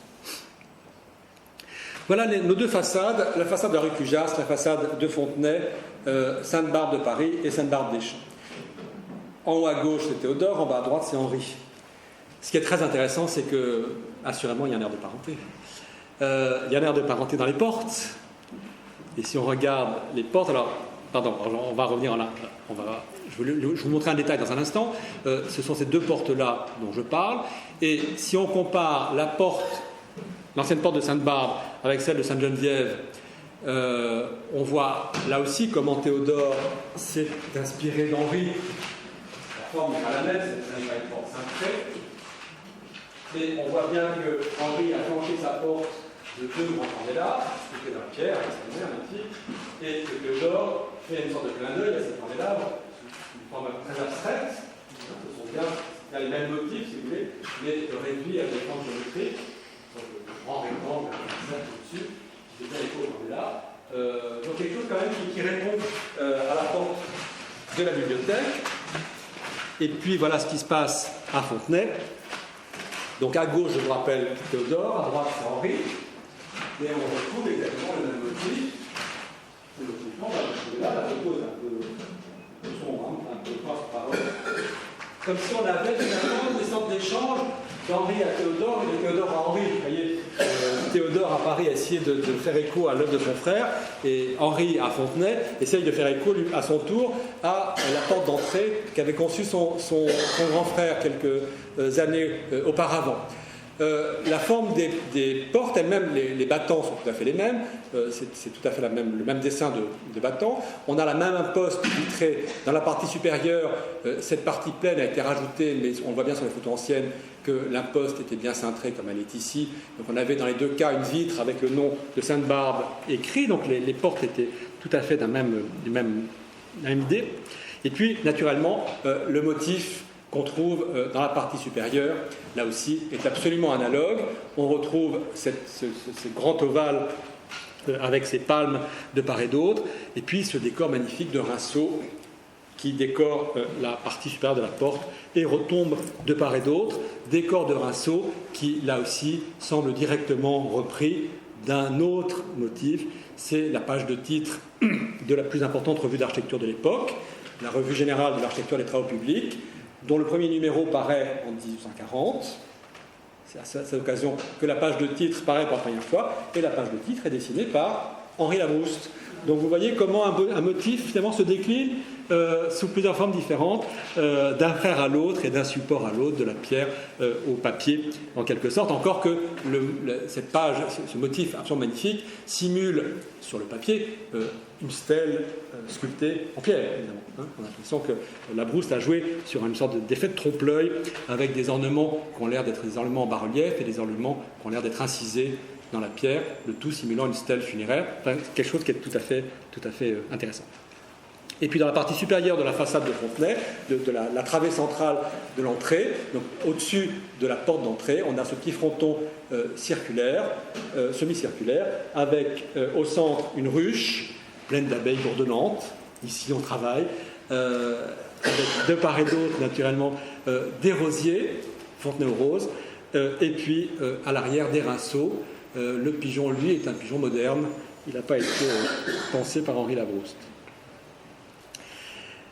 Ce qui est intéressant, c'est que le rapport avec Fontenay-aux-Roses, la ligne de Sceaux a joué un rôle tout à fait considérable dans le développement du quartier latin. C'est grâce à la ligne de Sceaux que le quartier latin, en quelque sorte, a pu s'étendre vers le sud de Paris.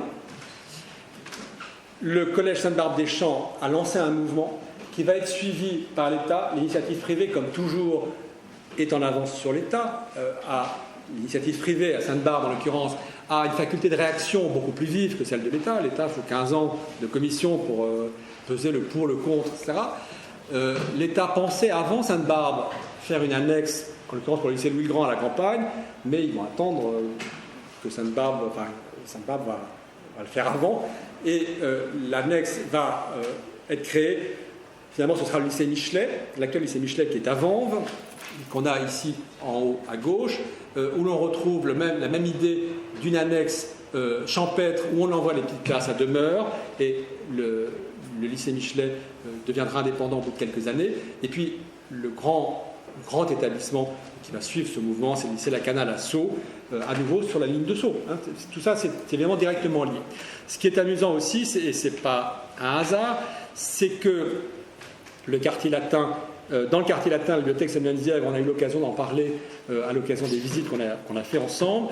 La bibliothèque Sainte-Geneviève d'Henri Labrouste voisine avec des bâtiments construits par ses élèves.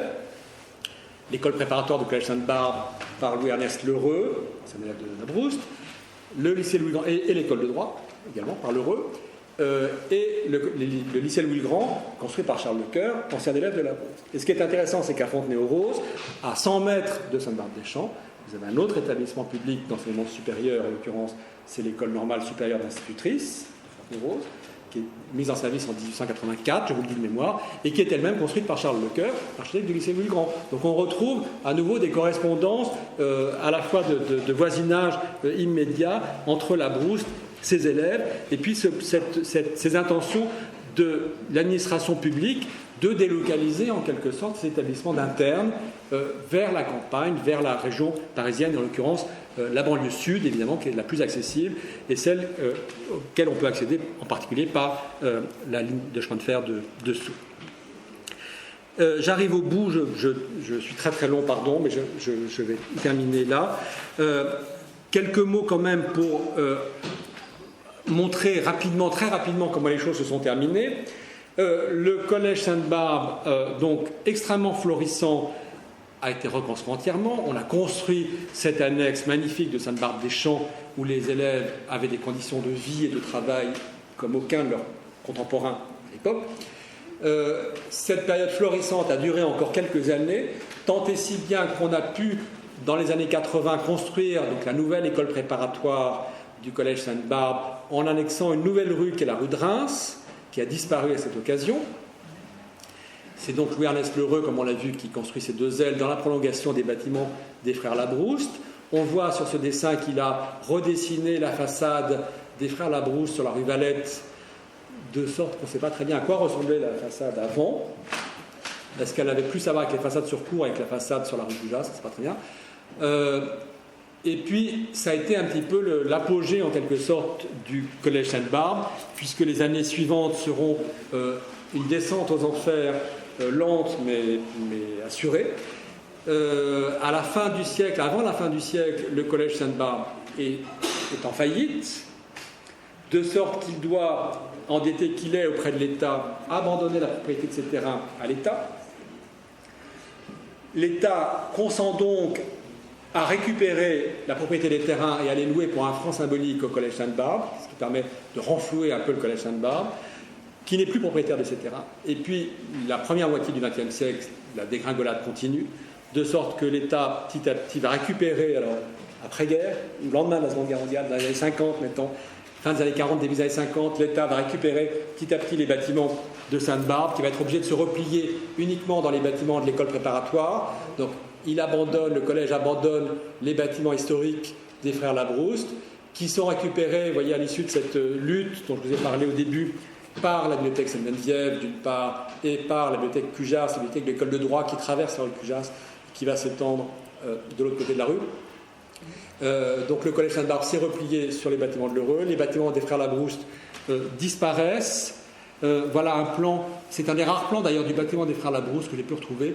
C'est un plan qui est associé aux travaux d'extension de l'école préparatoire. À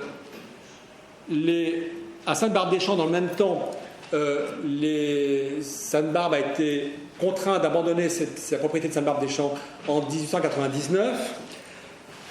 Les bâtiments deviennent, au début du XXe siècle, propriété de la ville de Fontenay, qui va transformer, voilà, l'aile Labrouste initiale, qui va être transformée pour y accueillir un groupe scolaire. On voit que le bâtiment est toujours là, mais que les fenêtres ont été considérablement agrandies, premier et deuxième étage, et que la structure est bien la même structure. Les fenêtres cintrées du rez-de-chaussée sont bien là. Enfin, tout est là, mais on a mis ces bâtiments scolaires aux normes. Donc les bâtiments ont été très transformés. Le collège Sainte-Barbe de Paris va perdre petit à petit, par morceaux, les bâtiments des frères Labrouste. On voit un bout de l'aile ici a disparu entre les deux cours, celle de l'école préparatoire et celle du moyen collège, si je ne m'abuse. Et puis bientôt, évidemment, il ne restera plus rien, ou quasiment plus rien, du bâtiment des frères Labrouste de Paris, de même que plus grand-chose des bâtiments de Sainte-Barbe-des-Champs. Enfin, et je terminerai sur cette image-là, je crois, voilà, oui, c'est la dernière image. Une image qui vous montre une synthèse un petit peu de tout ce dont on a parlé. Au moment de la révolution, le lycée du Grand, ici, au milieu d'un îlot, encadré, qui est déjà la somme de 3 collèges. Collège du Grand, collège de Marmoutier, collège du Mans, et qui est bordé au sud par le collège du Cholet et au nord par le collège du Plessis. Le collège Sainte-Barbe est ici en vert, le collège de Montaigu ici en orange. 1835, le collège du Grand s'est étendu sur les Cholets. La propriété du Plessis, il est devenu propriétaire du Plessis, mais ne peut pas encore utiliser il en est propriétaire. Sainte-Barbe s'est étendu sur l'îlot et de l'autre côté de la rue de Reims. Le collège Montaigu n'a pas bougé. 1880, Montaigu a été abattu. On a redressé l'alignement, construit le texte de Sainte-Geneviève. Voilà le Sainte-Barbe des frères Labrouste, qu'on reconnaît. Voilà. Et l'école préparatoire dans ses bâtiments anciens. Le lycée plus grand, lui, occupe la quasi-totalité de son îlot.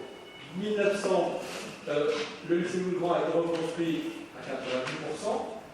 Donc, il est cette fois sur côté de l'îlot. Le collège Sainte-Barbe a cette fois les bâtiments de l'école préparatoire. En 1984, il y a un petit heureux. Et puis enfin, autour de l'an 2000, le collège Sainte-Barbe a fait faillite. La bibliothèque Sainte-Geneviève a récupéré une partie des terrains pour les reconstruire des bâtiments neufs. La bibliothèque Cujas, pareil de l'autre côté. Il reste essentiellement des bâtiments Labrouste. L'ancienne école préparatoire va devenir, dans son imminent, la future bibliothèque Sainte-Barbe. Et le lycée du Grand, lui, n'a pas changé. Voilà. J'ai fait très long, très